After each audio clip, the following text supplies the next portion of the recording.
Hello everyone, welcome to my YouTube channel. Today I will be discuss about the gingivitis, जो कि GNM second year के MSN first का topic है। इसमें सबसे पहले हम देखते हैं introduction. gingivitis is an form of gum disease characterized by reversible gingival inflammation. जो जिंजिवाइटिस होता है एक टाइप का गम डिजीज होता है जो कि रिवर्सिबल जिंजिवाइवल इन्फ्लामेशन होता है। रिवर्सिबल का मतलब होता है कि ये मतलब एक बार होने के बाद ठीक होने के बाद दोबारा होने के इसके चांसेस रहते हैं। उसके बाद है definition. Gingivitis is an inflammatory condition of the gum tissue most commonly caused bacterial infection. जो जिंजिवाइटिस होता है वो गम टिश्यू का इन्फ्लामेटरी कंडीशन होता है जो कि मेनली बैक्टीरियल इन्फेक्शन की वजह से कॉज होता है। उसके बाद देखते हैं क्लासिफिकेशन। क्लासिफिकेशन में है सबसे पहला एक्यूट।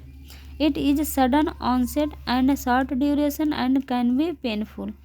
एक्यूट जो होता है वो सडन ऑन या फिर ऑनसेट और शॉर्ट ड्यूरेशन के लिए होता है जो कि पेनफुल होता है। A less severe form of acute condition is called sub acute. एक less severe form of acute का जो कंडीशन होता है उसको सब एक्यूट कहते हैं। उसके बाद है रिकरेंट। रिकरेंट से मतलब होता है एक बार होने के बाद दोबारा होने के चांसेस रहते हैं। रिपेयर आफ्टर ए ट्रीटमेंट और डिसअपेयरिंग ए कंटिन्यूसली। मतलब अगर हम इसको एक बार ट्रीटमेंट कर देते हैं तो यह रिपेयर तो हो जाता है बट ये दोबारा से होने के इसके चांसेस रहते हैं या फिर ये हमेशा के लिए डिसअपेयर हो जाता है। क्रॉनिक स्लो और onset and long duration. Slow और ऑनसेट होता है या और लंबे समय के लिए होता है। जो क्रॉनिक जिंजिवाइटिस होता है वो स्लो या फिर ऑनसेट होता है और ये लंबे टाइम के लिए होता है। Some time it is painless inflammation persist of resolve and normal area become inflamed. कभी कभी ये पेनलेस इन्फ्लामेशन होता है बट इसको रिसॉल्व अगर नहीं किया जाता है तो जो हमारा नॉर्मल एरिया है उसको भी ये इन्फ्लेम्ड कर सकता है। उसके बाद है कॉजेस। जिंजिवाइटिस के क्या क्या कॉजेस हो सकते हैं। स्मोकिंग हो गया, टोबैको हो गया। स्मोकिंग और टोबैको करने से जो निकोटिन होता है जिसकी वजह से हमारे जो गम्स होते हैं उनमें इन्फ्लामेशन कॉज होता है। Breathing through the mouth. अगर कोई पर्सन माउथ के थ्रू ब्रीथ कर रहा है तो जो फॉरेन ऑब्जेक्ट या पैथोजेंस माइक्रो ऑर्गेनिज्म होते हैं वो हमारे माउथ में एंटर कर जाते हैं जिससे वो इन्फ्लामेशन कॉज कर सकते हैं।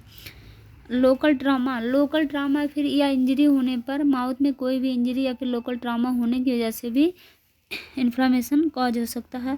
Vitamin C deficiency. Vitamin C जो होता है वो गम्स और टीथ के लिए एसेंशियल होता है। अगर इसकी डिफिशिएंसी हो जाती है उसकी वजह से भी इन्फ्लामेशन हो सकते हैं।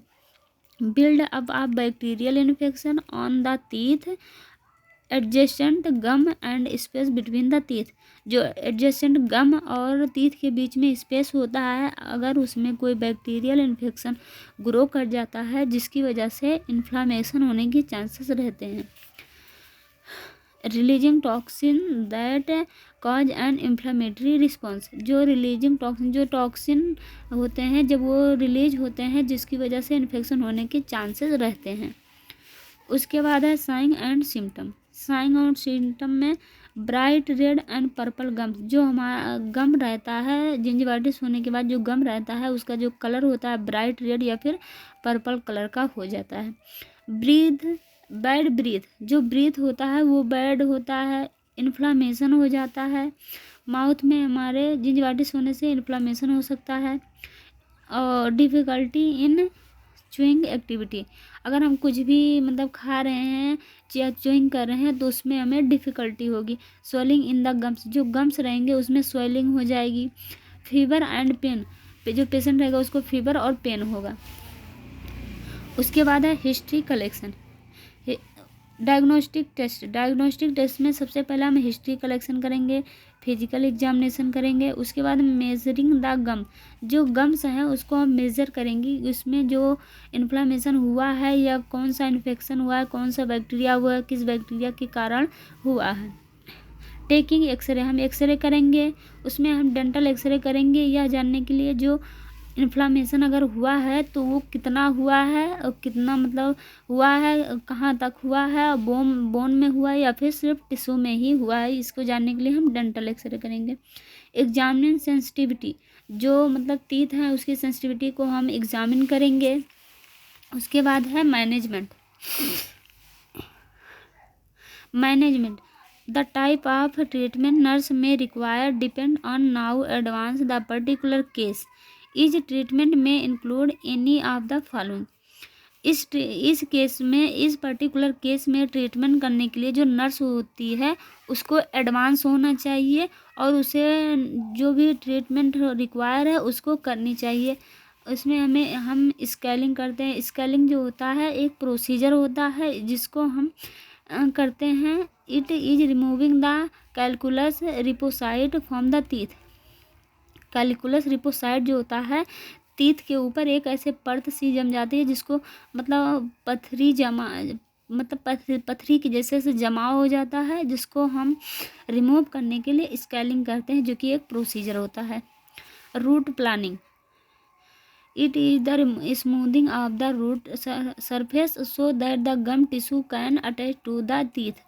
रूट प्लानिंग जो होता है एक प्रोसीजर होता है जिसको हम जो गम्स के टिश्यू होते हैं उनको टीथ से अटैच करवाने के लिए करते हैं।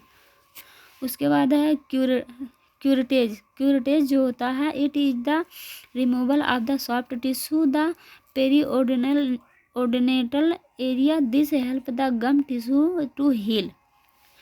जो क्यूरेटेज होता है यह भी एक प्रोसीजर होता है जो कि हम पेरिडोनेटल एरिया के जो सॉफ्ट टिश्यू हैं उनको रिमूव करते हैं, जिससे जो गम्स के टिश्यू होते हैं वो जल्दी से रिकवर हो सकते हैं या फिर ठीक हो सकें। उसके बाद है फ्लैप सर्जरी। फ्लैप सर्जरी जो होती है यह सर्जरी मेनली गम्स के लिए किया जाता है। इसमें हम जो टीथ में कैल्कुलस प्लेग या फिर डिजीज के टिश्यू होते हैं उसको रिमूव करने के लिए किया जाता है। तो ये था जिंजवाइटिस। आई होप कि आपको समझ में आया होगा। Thank you guys for watching video.